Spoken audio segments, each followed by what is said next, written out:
ಮೊದಲು ಇಂಗ್ಲಿಷ್ ಬರಲ್ಲ ಅನ್ನೋ ಭಯ, ನಂತರ ಐಡಿಯಾಸ್ ಕನ್ಫ್ಯೂಸ್ ಆಗೋ ಪ್ರಾಬ್ಲಮ್, ಕೊನೆಗೆ ಸೆಂಟೆನ್ಸ್ ಆರ್ಡರ್ ರಾಂಗ್ ಆಗೋ ಸ್ಟ್ರಗಲ್. ಇಂಗ್ಲಿಷ್ ಮಾತಾಡುವಾಗ ಐಡಿಯಾಸ್ ಜಂಬಲ್ ಆಗ್ತಾ ಇದೆಯಾ? ಸೆಂಟೆನ್ಸ್ ಆರ್ಡರ್ ರಾಂಗ್ ಆಗ್ತಾ ಇದೆಯಾ? ಇಲ್ಲಿ ವರ್ಡ್ಸ್ ರಾಂಗ್ ಇಲ್ಲ, ಗ್ರಾಮರ್ ರಾಂಗ್ ಇಲ್ಲ. ಇಲ್ಲಿ ಪ್ರಾಬ್ಲಮ್ ಒಂದೇ, ರಾಂಗ್ ಆರ್ಡರ್. ಇನ್ಸ್ಟ್ರಕ್ಷನ್ಸ್ ಎಕ್ಸ್ಪ್ಲೇನ್ ಮಾಡೋಕ್ಕೆ, ಸ್ಟೋರಿ ಹೇಳೋಕ್ಕೆ, ಪ್ರಾಸೆಸ್ ಎಕ್ಸ್ಪ್ಲೇನ್ ಮಾಡೋಕ್ಕೆ ಕ್ಲಾರಿಟಿ ಬೇಕು ಅಂದರೆ sequencer words very important. Hi, welcome to the Foursparks, your English learning partner through Kannada. Let's fix this together. Today's lesson is on sequencer words.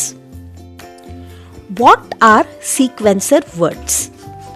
Sequencers ಅಂದರೆ ಅನುಕ್ರಮಗಳು. ಈ sequencer words ಅಂದರೆ writing ಮತ್ತು speaking organise ಮಾಡುವ words. ನಾವು ಇಂಗ್ಲಿಷ್ನಲ್ಲಿ ಮಾತಾಡುವಾಗ ಅಥವಾ ಬರೆಯುವಾಗ ಐಡಿಯಾಸ್ ರ್ಯಾಂಡಮ್ ಆಗಿದ್ದರೆ ಲಿಸ್ನರ್ ಕನ್ಫ್ಯೂಸ್ ಆಗ್ತಾರೆ. ಆ ಕನ್ಫ್ಯೂಷನ್ ಅವಾಯ್ಡ್ ಮಾಡೋಕ್ಕೆ ಈ ಸೀಕ್ವೆನ್ಸರ್ ವರ್ಡ್ಸ್ ಹೆಲ್ಪ್ ಮಾಡ್ತವೆ. ಸೀಕ್ವೆನ್ಸರ್ ವರ್ಡ್ಸ್ ಅಥವಾ ಅನುಕ್ರಮಗಳು ಅಂದರೆ ಐಡಿಯಾಸ್ ಆರ್ಡರ್ನಲ್ಲಿ ಅರೇಂಜ್ ಆಗೋಕ್ಕೆ ಹೆಲ್ಪ್ ಮಾಡುವ ಪದಗಳು. ಸಿಂಪಲ್ ಆಗಿ ಹೇಳಬೇಕಂದ್ರೆ step by step English. V usually use sequences when we give instructions, explain a process, tell stories, describe events step by step. So instructions ಕೊಡುವಾಗ, ಪ್ರಾಸೆಸ್ನ ಎಕ್ಸ್ಪ್ಲೇನ್ ಮಾಡುವಾಗ, ಸ್ಟೋರೀಸ್ ಹೇಳುವಾಗ ಅಥವಾ ಈವೆಂಟ್ಸ್ ಬಗ್ಗೆ ವಿವರಿಸುವಾಗ ನಾವು ಈ ಸೀಕ್ವೆನ್ಸರ್ ವರ್ಡ್ಸ್ನ ಯೂಸ್ ಮಾಡ್ತೀವಿ. ಸೀಕ್ವೆನ್ಸಸ್ ಯೂಸ್ ಮಾಡಿದರೆ ಇಂಗ್ಲಿಷ್ ಕ್ಲಿಯರ್ ಆಗುತ್ತೆ, ಲಿಸ್ನರ್ ಕನ್ಫ್ಯೂಸ್ ಆಗಲ್ಲ. ನಾವು let's learn about some common sequencer words. Some common sequencer words are first, next, second, meanwhile, suddenly and finally. ಇವು ಕಾಮನ್ ಆಗಿ ಬಳಸುವ ಸೀಕ್ವೆನ್ಸರ್ ವರ್ಡ್ಸ್. ಇವು ಸ್ಟೋರಿ ಹೇಳೋಕ್ಕೆ, ಪ್ರಾಸೆಸ್ ಎಕ್ಸ್ಪ್ಲೇನ್ ಮಾಡೋಕ್ಕೆ ಹೆಲ್ಪ್ ಮಾಡುತ್ತವೆ. ಈಗ ಮೊದಲನೇದಾಗಿ ಫಸ್ಟ್ ಬಗ್ಗೆ ತಿಳ್ಕೊಳ್ಳೋಣ. We use first to talk about the starting action. First ಅಂದರೆ ಯಾವುದೇ ವರ್ಕ್ ಅಥವಾ ಸ್ಟೋರಿ ಶುರುವಾಗುವಾಗ ಯೂಸ್ ಮಾಡ್ತೀವಿ. ಉದಾಹರಣೆಗೆ, first I woke up early. First ಅಂದರೆ ಬಿಗಿನಿಂಗ್ ಅಂತ, ಸ್ಟಾರ್ಟಿಂಗ್ ಪಾಯಿಂಟ್, ಶುರುವಾಗುವ ಸಮಯದಲ್ಲಿ ಫಸ್ಟ್ ಎಂಬ ಪದನ ಬಳಸ್ತೀವಿ.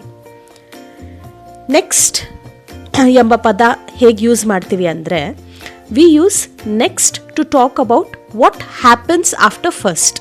ನೆಕ್ಸ್ಟ್ ಅಂದರೆ ಮೊದಲ ಕೆಲಸ ಆದಮೇಲೆ ನಡೆಯುವ ಆ್ಯಕ್ಷನ್ಗೆ ನೆಕ್ಸ್ಟ್ ಅಂತ ಹೇಳ್ತೀವಿ. ಈಗ ಉದಾಹರಣೆಗೆ, next I brushed my teeth. Next ಅಂದರೆ ಆಫ್ಟರ್ ದಟ್ ಅಂತ, ನಂತರ ಅಂತ ಅರ್ಥ. ಈಗ ಮೀನ್ ವೈಲ್ ಬಗ್ಗೆ ತಿಳ್ಕೊಳ್ಳೋಣ. Meanwhile shows two actions happening at the same time.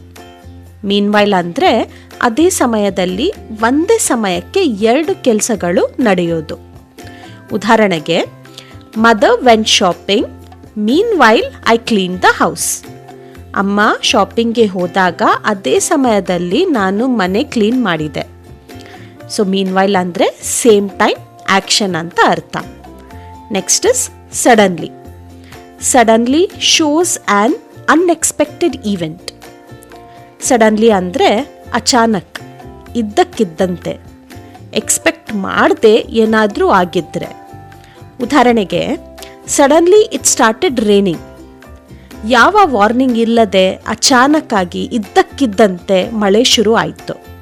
Suddenly ಅಂದರೆ unexpected action. Finally. Finally shows the last step or the ending. Finally ಅಂದರೆ ಎಲ್ಲ ಕೆಲಸಗಳು ಆದಮೇಲೆ ಕೊನೆಗೆ ಆಗುವ ಆ್ಯಕ್ಷನ್. ಉದಾಹರಣೆಗೆ, finally I went to sleep. ಎಲ್ಲ ಕೆಲಸ ಮುಗಿಸಿ ಕೊನೆಗೆ ನಾನು ಮಲಗಿದೆ ಅಂತ ಅರ್ಥ. ಸೊ ಫೈನಲಿ ಅಂದರೆ ಎಂಡಿಂಗ್ ಸ್ಟೆಪ್, ಲಾಸ್ಟ್ ಸ್ಟೆಪ್ ಅಂತ ಅರ್ಥ. Sequences by stage. ನಾವು let's look at beginning sequences. ಈಗ ನಾವು ಸ್ಟೋರಿ ಅಥವಾ ಪ್ರಾಸೆಸ್ ಶುರು ಮಾಡೋ ಸೀಕ್ವೆನ್ಸರ್ ವರ್ಡ್ಸ್ ಯಾವುವು ಅಂತ ನೋಡೋಣ. First, firstly, first of all, to begin with, to start with, once, in the beginning, one day, ಇವೆಲ್ಲ beginning sequences. First, we use first to talk about the very first step. First ಅಂದರೆ ಮೊದಲ step, ಶುರುವಾಗುವ action. ಉದಾಹರಣೆಗೆ, first I will explain the rules of the game. ಮೊದಲಿಗೆ ನಾನು game rules explain ಮಾಡ್ತೀನಿ ಅಂತ ಅರ್ಥ. ಸೆಕೆಂಡ್, ಫಸ್ಟ್ಲಿಗ. Firstly is similar to first, but it sounds a little more formal. Firstly ಅನ್ನೋ ಫಾರ್ಮಲ್ ಎಕ್ಸ್ಪ್ಲನೇಷನ್ ಅಥವಾ ಸ್ಪೀಚ್ನಲ್ಲಿ ಯೂಸ್ ಮಾಡ್ತೀವಿ. ಉದಾಹರಣೆಗೆ, firstly understand the problem clearly. ಮೊದಲಿಗೆ ಪ್ರಾಬ್ಲಮ್ ಕ್ಲಿಯರ್ ಆಗಿ ಅಂಡರ್ಸ್ಟ್ಯಾಂಡ್ ಮಾಡ್ಕೊಳ್ಳಿ ಅಂತ ಅರ್ಥ. Next is first of all. We use first of all to give importance to the first point. First of all ಅಂದರೆ ಮೊದಲ ಪಾಯಿಂಟ್ ತುಂಬ ಇಂಪಾರ್ಟೆಂಟ್ ಅಂತ ಹೈಲೈಟ್ ಮಾಡೋಕ್ಕೆ ಫಸ್ಟ್ ಆಫ್ ಆಲ್ ಪದನ ಯೂಸ್ ಮಾಡ್ತೀವಿ. ಉದಾಹರಣೆಗೆ, first of all revise yesterday's lesson.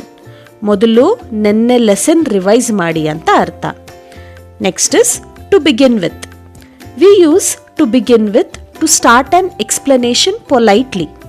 To begin with ಅಂದರೆ calm ಆಗಿ ಎಕ್ಸ್ಪ್ಲನೇಷನ್ ಸ್ಟಾರ್ಟ್ ಮಾಡೋ ಸ್ಟೈಲ್. ಉದಾಹರಣೆಗೆ, to begin with let me introduce myself. ಮೊದಲು ನಾನು ನನ್ನ ಪರಿಚಯ ಕೊಡ್ತೀನಿ ಅಂತ ಅರ್ಥ. Next is to start with. To start with is similar to begin with and is used in spoken English. To start with spoken English ನಲ್ಲಿ ಜಾಸ್ತಿ use ಆಗುತ್ತೆ. ಉದಾಹರಣೆಗೆ, to start with we need a plan. ಮೊದಲು ನಮಗೆ plan ಬೇಕು, ಶುರು ಮಾಡೋ ಮುಂಚೆ ನಮಗೆ ಪ್ಲಾನ್ ಬೇಕು ಅಂತ ಅರ್ಥ. Next is once. We use once to talk about something that happened one time in the past. once ಅಂದರೆ ಹಿಂದೆ ಒಮ್ಮೆ ನಡೆದ ಘಟನೆ. ಉದಾಹರಣೆಗೆ, once I made a cake from oats and walnuts. ಒಮ್ಮೆ ನಾನು ಓಟ್ಸ್ ಮತ್ತು ವಾಲ್ನಟ್ಸ್ ಬಳಸಿ ಕೇಕ್ ಮಾಡಿದ್ದೆ ಅಂತ ಅರ್ಥ. Next is in the beginning. In the beginning ಅಂದರೆ it is use to talk about the start of a story or a situation. So in the beginning ಅಂದರೆ story ಅಥವಾ ಸಿಚುವೇಶನ್ ಸ್ಟಾರ್ಟ್ ಆಗುವ ಸಮಯ. ಉದಾಹರಣೆಗೆ, in the beginning the work was very difficult. ಮೊದಲಲ್ಲಿ ಕೆಲಸ ತುಂಬ difficult ಆಗಿ ಇತ್ತು ಅಂತ ಅರ್ಥ. Next is one day. We use one day to talk about a future hope R a story in the beginning. One day ಅಂದರೆ future dream ಅಥವಾ story start ಮಾಡೋಕ್ಕೆ ಬಳಸ್ತೀವಿ. ಉದಾಹರಣೆಗೆ, one day she will top the university. ಒಂದು ದಿನ ಅವಳು university topper ಆಗ್ತಾಳೆ ಅಂತ ಅರ್ಥ. Now, let's talk about middle sequences. Some common middle sequencer words are then, after that, later, next, secondly, thirdly, meanwhile, in addition, also, suddenly, all of a sudden. So let's understand them with simple example. First word is then. Then is used to show what happens after one action. For example, the rain stopped and then started again. Then andre ಆಮೇಲೆ ಅಂತ ಅರ್ಥ. Second word is next and after that. Next and after that show the next step in a process. For example, I finished my homework. Next, I watched TV. So, next and after that ಅಂದ್ರೆ ಮುಂದೆ ಅಂತ ಅರ್ಥ, ಅದಾದ್ಮೇಲೆ ಅಂತ ಅರ್ಥ ಬರುತ್ತೆ. Next word is in addition and also. In addition and also are use to add extra information. For example, in addition I had a part time job. Extra information add ಮಾಡೋ word ಇದು ಅಂತ ಹೇಳ್ಬೋದು. ಇನ್ ಅಡಿಷನ್ ಮತ್ತು also extra information add ಮಾಡೋಕ್ಕೆ use ಮಾಡೋದು. Next word is suddenly and all of a sudden. Suddenly and all of a sudden show an unexpected action. For example, all of a sudden we heard someone crying. So suddenly andre achanak anta artha, iddakkiddante anta artha. So middle sequences story continue ಮಾಡೋಕ್ಕೆ help ಮಾಡುತ್ತವೆ. Without these words, English sounds broken. With middle sequencer, English sounds smooth and natural. Now, let's learn ending sequences. Ending sequences ಅಂದರೆ story ಅಥವಾ process finish ಆಗ್ತಾ ಇದೆ ಅಂತ ತಿಳಿಸುವ words. So common ending sequencer words are finally, at last, in the end, eventually, lastly, in conclusion. So let's understand them with easy examples. First word is finally. It is used for the last step or last action. For example, finally they reached the safety zone. Finally andre konege anta artha. Next word is at last. It is used when something happens after a long wait. For example, at last I finished my exams. At last andre bahala samayada nantara. Next word is in the end. It is used to tell the final result or decision. For example, in the end we all agreed. ಕೊನೆಗೆ ಏನಾಯಿತು ಅನ್ನೋದನ್ನು ಹೇಳುವ word ಇದು. Next word is eventually. Eventually means something happens slowly after some time. For example, eventually I got better. Eventually ಅಂದ್ರೆ ಸಮಯ ಕಳೆದ ಮೇಲೆ ಅಂತ ಅರ್ಥ. Next word is lastly. Lastly is used when you are listing points and this is the final point. For example, lastly I want to thank my parents. Points list ಮಾಡ್ತಾ ಇದ್ದಾಗ ಕೊನೆಯ ಪಾಯಿಂಟ್ಗೆ lastly ಅಂತ ಹೇಳ್ತೀವಿ. Last word is in conclusion. In conclusion, it is used to summarize and close a topic. For example, in conclusion, practice makes perfect.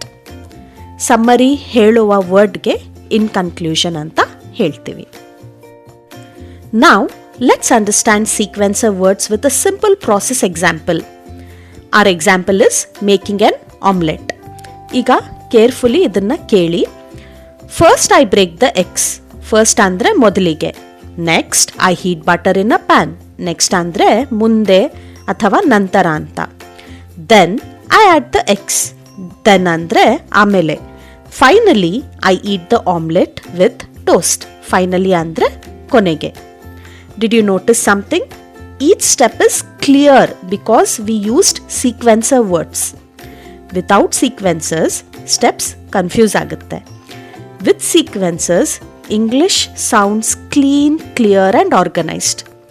Without sequencers ಹೇಳ್ಬೇಕಂದ್ರೆ ನೀವು I break eggs, I heat butter, I add eggs, I eat ಅಂತ ಹೇಳೋದು ತಪ್ಪಾಗುತ್ತೆ. With sequencers ನೀವು first I break the eggs, next I heat butter in a pan, then I add the eggs, finally I eat the omelette with toast ಅಂತ ಹೇಳ್ಬೋದು. Now let's see one more example. Now let me tell you a small story. This happened last night. Now listen carefully. First I heard a loud boom. Next the lights went out. Then I tried to switch on the TV, but it was dead. Suddenly I realized something. Finally I remembered. I forgot to pay my electricity bill. Notice this? Story interesting ಆಗೋದಕ್ಕೆ sequences magic ಇದು. Without sequences story boring ಆಗುತ್ತೆ. With sequences ಕೇಳೋವರು ಗಮನ ಕೊಟ್ಟು ಕೇಳ್ತಾರೆ. With sequences interesting way ಅಲ್ಲಿ ಹೇಳಬೇಕಂದ್ರೆ first I heard a loud sound, next the lights went out, then the TV didn't work, suddenly I understood the problem, finally I remembered the electricity bill ಅಂತ ಹೇಳ್ಬಹುದು. In the same way, you can tell any small story using sequencer words. Now, let's learn one professional process. This is very useful for students and office workers. Our topic is how to send a professional email. Now listen carefully. First, I open my email app. Next, I click on Compose. Then, I write the subject line. After that, I type the email message. Before sending, I check grammar and spelling. Finally, I click on send. So, email explain ಮಾಡುವಾಗ sequencer words use ಮಾಡಿದ್ರೆ instructions professional ಆಗಿರುತ್ತೆ. Listeners ಅಥವಾ reader confuse ಆಗಲ್ಲ. Your English sounds clear and confident. In the same way, even you can explain any office process using sequencer words. Now try writing your own email steps. Practice daily, English will become easy. Now, let's look at a very common mistake many Kannada learners make while speaking English. Listen carefully. ಇದು wrong ವೇನಲ್ಲಿ ನೀವು I wake up, I brush, I eat, I go office ಅಂತ ಹೇಳಿದರೆ this English is grammatically okay, but it sounds robotic and incomplete. So correct ವೇನಲ್ಲಿ ನೀವು ಹೇಳಬೇಕಾದ್ರೆ first I wake up, next I brush my teeth, then I eat breakfast, finally I go to office ಅಂತ ಹೇಳ್ಬೋದು. So this English sound smooth, clear and natural. Remember, sequencer words ಇಲ್ಲದೆ English robotic ಆಗಿರುತ್ತೆ.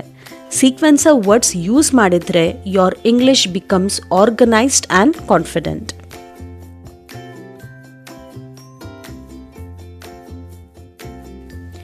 Now it's your turn. Choose one simple process. You can choose making coffee, cooking rice, booking a ticket, getting ready for office. Think step by step. Use these sequencer words like first, next, then, after that, finally. Don't worry about mistakes. Comment section nalli try ಮಾಡಿ. I will read your answers. Practice daily. Your English will definitely improve. Sequencer words are simple, but they make your English powerful and clear. So practice daily, think in steps, speak with confidence. Mistakes fear beda, slow agi start ಮಾಡಿ. Daily small practice is enough. If this video helped you, please like this video. Share it with one friend who is learning English. And don't forget to subscribe to the 4Sparks for easy English Kannada style. See you in the next class.